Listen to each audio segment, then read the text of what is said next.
নমস্কাৰ সকলোকে ৰসমলাই ভিডিঅ' এটি লৈ আজি আপোনালোকৰ মাজলৈ আহিছোঁ। বলকচোন কিহেৰে আৰু কেনেদৰে বনাইছোঁ চাওঁ।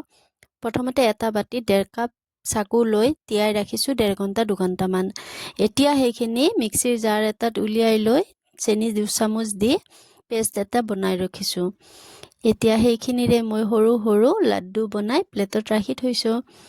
এতিয়া কেৰাহী এটাত মই 1 লিটাৰ গাখীৰ উতলিব দিছোঁ। তাত 3 চামুচমান মই চেনিও ব্যৱহাৰ কৰিছোঁ। গাখীৰখিনি যেতিয়া উতলি আধা হৈ যাব তেতিয়া মই এই লাড্ডুকেইটা গাখীৰখিনি দি দিছোঁ। এয়া দেখিছেনে কি ধুনীয়া হৈছে।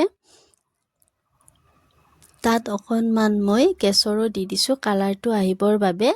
এয়া আমাৰ ৰসমলাই ৰেডি।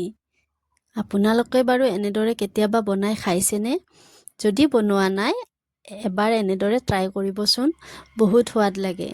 ঘৰতে বনাই খাব পৰাকৈ সহজ পদ্ধতিত, বেছি উপাদানো নালাগে। আজিলৈ আহিছোঁ, থেংক ইউ।